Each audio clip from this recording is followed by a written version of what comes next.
Good morning, recruiting junkies. How you doing?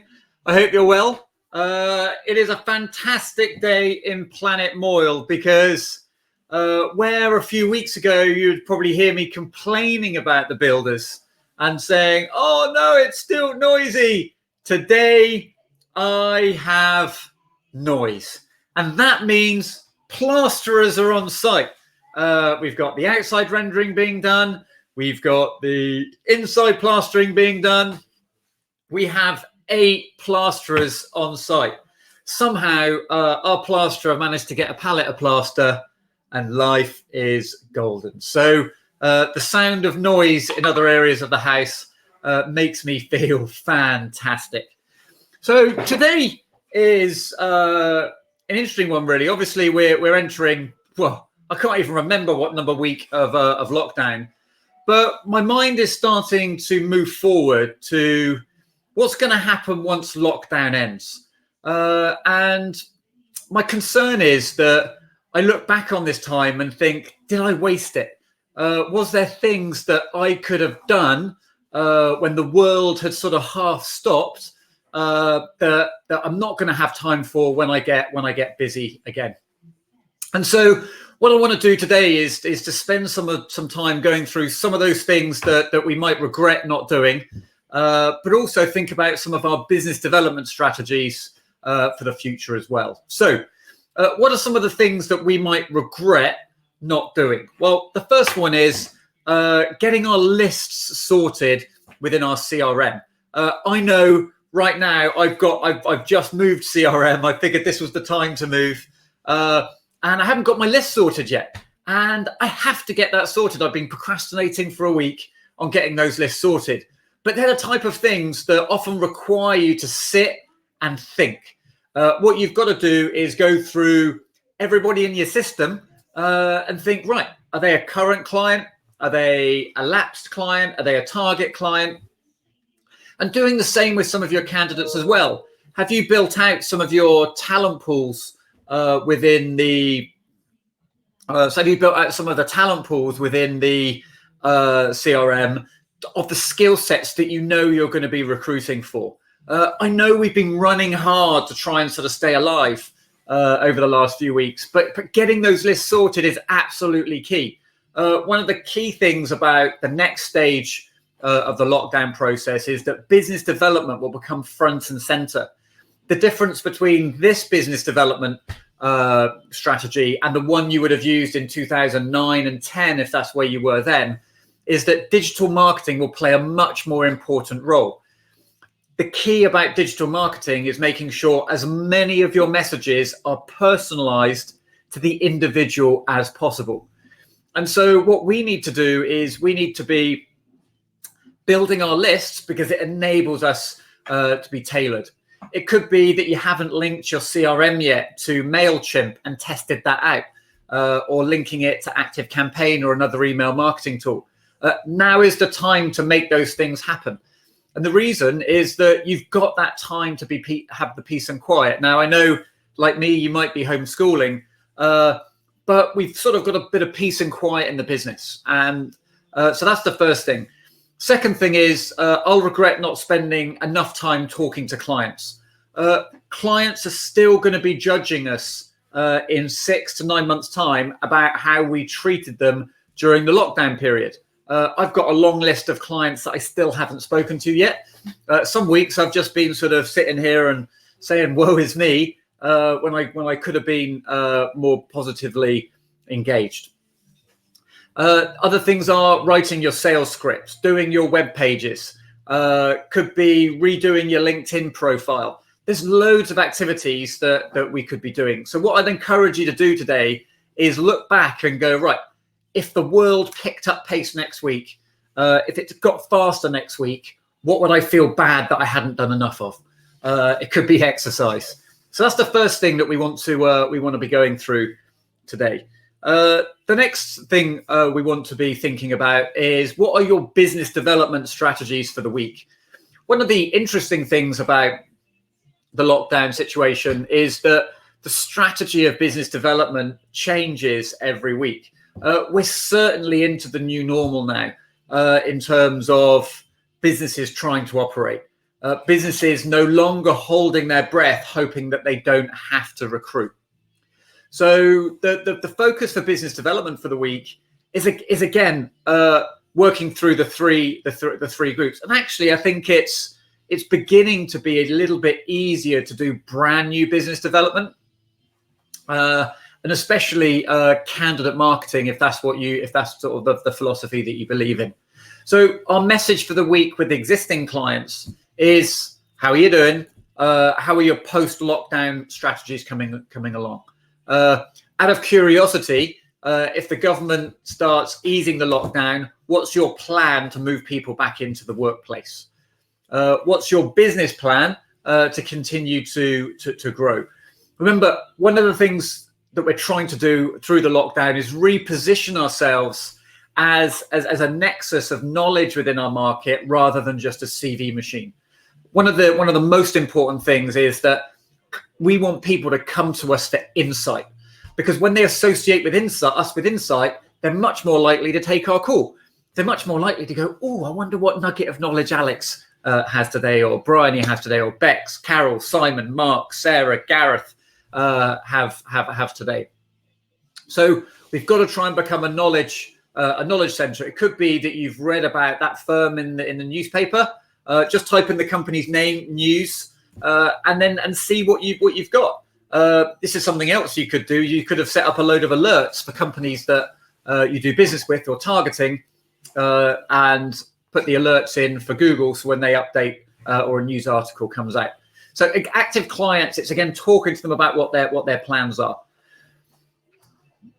From a candidate marketing perspective, I think now is the time to start marketing candidates. I imagine all of you have got candidates that have reached out to you and said, I need an opportunity. I need a job. And remember and again, when we market candidates, we've got to take a certain approach. So remember, I used the phrase candidate marketing rather than selling candidates in. So the difference between a sale and marketing is that sales is about a commitment. Marketing is about front of mind awareness. What we're doing is basically, look, I've got watches. You've got a watch. If that watch breaks, I've got watches. Okay, what we're not saying is, do you want a watch? Do you want a watch? Do you want a watch? Do you want a watch? Do you want a watch? Do you want a watch? And that's often how we approach candidate selling. So what we've got to do is we've got to be candidate marketing. So we've got to start benchmarking profiles. So it could be that we go, hi, I've got a candidate with this experience. How would that match what you recruit for when you do recruit? Another angle for candidate marketing, which is an interesting one, is reaching out and asking for help. And it's contacting the people that you know in your market, and they could be the people that you don't know particularly well, and go, hi, how you doing? It's Alex Moyle here from the Recruiting Gym. I've got a candidate with, and just insert your skill set, make it niche, or make it very specific. So a particular software package, particular speed on software, particular tech stack. And so what you say is, hi, it's Alex Moyle from Recruiting Gym. I've got a candidate with insert skill set, and they've been made redundant as a result of COVID-19. Within your network, which companies do you know might be recruiting over the next couple of months? And use your clients to point you in the direction of other people that you might contact. And remember, this is not just about you earning money. This is about trying to help. So it could be, hi, how you doing? It's Alex Moyle from Recruiting Gym. I've got a candidate called Seb. Seb has experience of the latest .NET framework within the AWS environment, and I'm really wanting to get them a job because their contract's been finished. They're wanting to earn money, and they just really need to get back to work for their family.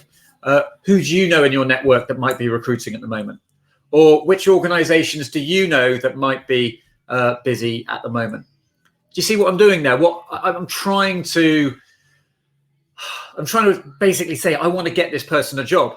I remember when back in the day, we would always pick a candidate every day. And the point is that we'd pick a candidate that we knew was at home, that had told us, I really need to earn some money. and we would market them for the day to say, look, we've got a candidate with this skill set. They really need to earn some money. They really need to be in work.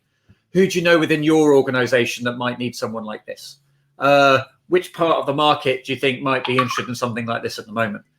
And by doing that, what we're doing is we're focusing on the primary purpose of what we do as recruiters. That's right. We help people get jobs.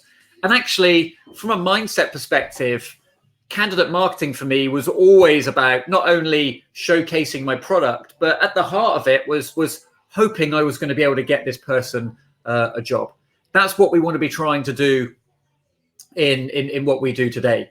It's about helping people get jobs. And if we show that we're trying to help people get jobs, people that are in need, people that need an opportunity, it allows us to broaden the perspective in the mind of the client, which is, look, I know you're not recruiting at the moment, but I'm really working hard to get this person a job because they really need to be in work. Who do you know within your organization? Who do you know that might be busy in the local market? Again, it's about us helping the candidate. Too often, I think when we market candidates or spec candidates or sell candidates into the market, it's all about, I want to earn a fee. Do you want to recruit this person? And that's, again, we can reverse that. When we know a client really needs someone to do a job, it's about serving someone else's goal.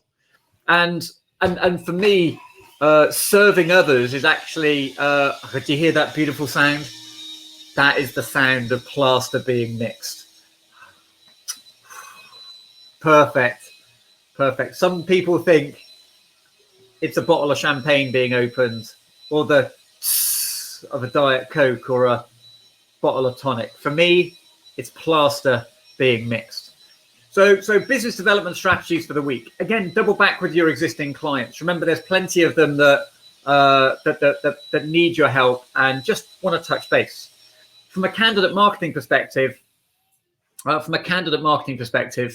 find someone that really needs a job and ask new and prospective clients who they know that might be interested in this type of profile.